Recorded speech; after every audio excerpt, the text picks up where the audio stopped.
Hi everyone, my name is Christian Eschbach, and welcome to another one of my album reviews. This is round 2 of Epica in recent recordings. Alright, this is the Holographic Principle. I will start off right off the bat and say I like this album better than the previous one I did, which I can't remember the name of off the top of my head right at the moment, sorry. And I'm going to give you my biggest complaint right off the bat. This album runs too long. Feels way too long. But good album. You know, it is a good album. Let's go with first track, Adola. I'm hoping I'm pronouncing that right. Adola is a good orchestral opening to the album. Really kind of sets the mood, gets you cranked up, lets you know what you're in for. Does what an opening track should do. Plus, I always appreciate some good instrumentation. That is followed up by Edge of the Blade, which to me is kind of a basic generic track. It's not a bad tune, but it's definitely that song you stick after the first track, you know, just to kind of get it done and out of the way, right? Then you get into the Phantasmic Parade. The Phantasmic Parade would have been a song I would have shied away from and not been into if it were not for the drumming. It's got some really cool drumming on it. I really dig what they get into with the percussion on this one. In general, the percussion on this album is significantly better than the percussion on the previous album I covered.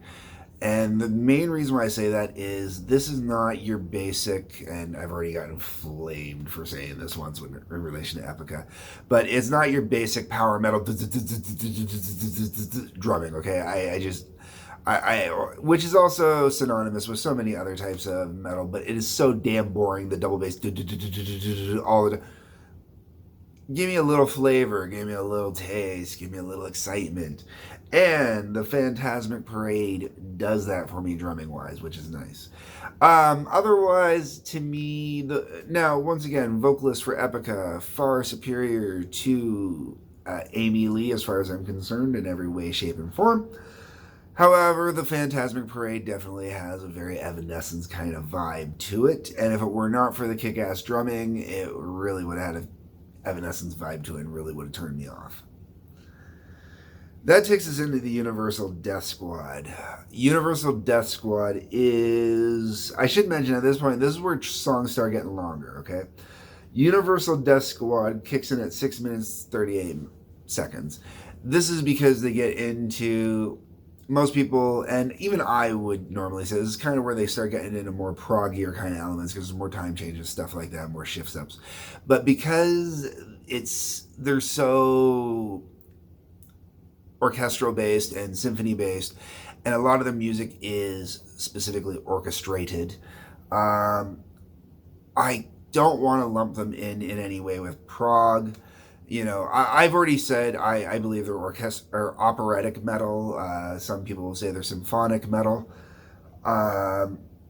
Universal Death Squad is exactly why I would say they are operatic, because the way the vocals are presented, the way they're done, their layered, their texture, the telling the story, the multiple voices going on, this, that, it really is operatic feeling.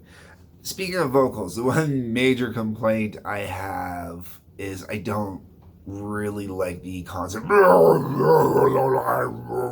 vocals.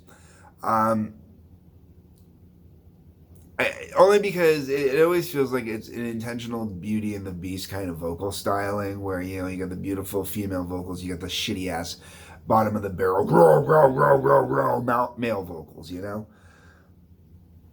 I don't necessarily want someone singing really nice and pretty on there. Do I want Bruce Dickinson going up with this chick? Maybe not necessarily, but something a little more ballsy without having to be screamy or growly.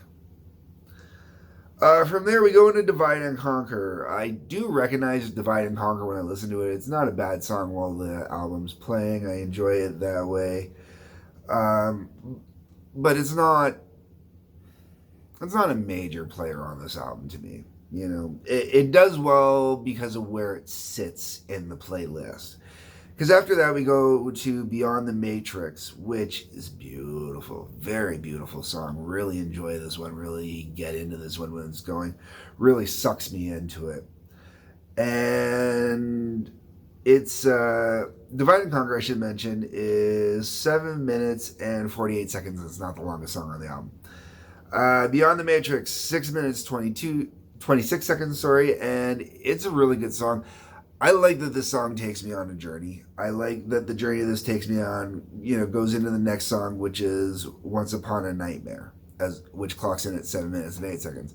And those two songs really have this beautiful flow to them and really kind of take me into the story and get me going. The problem is, from there we go to The Cosmic Algorithm and Ascension, which are two of the shorter songs, well, in the shorter range, I guess, kind of for this album. The Cosmic Algorithm at 4:54 and Ascension at 5:16. Both these songs are just fillers on this album to me. They really don't do anything for me. They're okay, they're not bad, but compared to everything else on this album, it's just kind of basic and stock at this point. There's nothing really to jump out and get you going. But it all gets picked back up again when we hit Dancing in a Hurricane. Dancing in a Hurricane. Fantastic. Absolutely love Dancing in a Hurricane. There's a Middle Eastern vibe into this one that just is very hypnotic, really kind of grabs you and gets you going. Very much reminds me of kind of a Kashmir kind of vibe to it, After that, we go to Tear Down Your Walls. Not a bad tune. It's okay.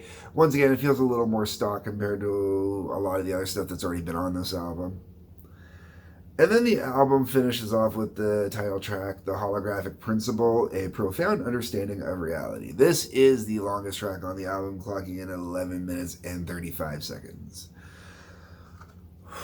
Good last song, really kind of does a great job, beautiful, sums up the whole album, does everything you want.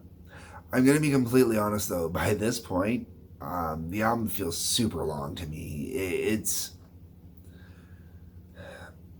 There's a lot of variations in here, and it makes the album more enjoyable than the last one was. It doesn't feel like I'm sitting through one continuous song, Jethro Tull Thick as a Brick style, but without the coolness of Jethro Tull's Thick as a Brick, without the variations and the melodies and the stuff like that.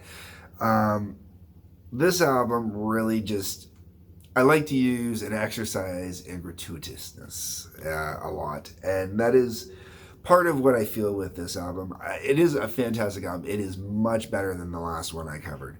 I would highly, if you are into this style of music, the operatic metal, the symphonic metal, really worth checking out. If you like power metal, check it out too. If you're into Maiden, especially when Maiden does more of their concept albums, you should check this out. It's really good. I really do love the orchestra parts in it. I really get into them. I really dig them.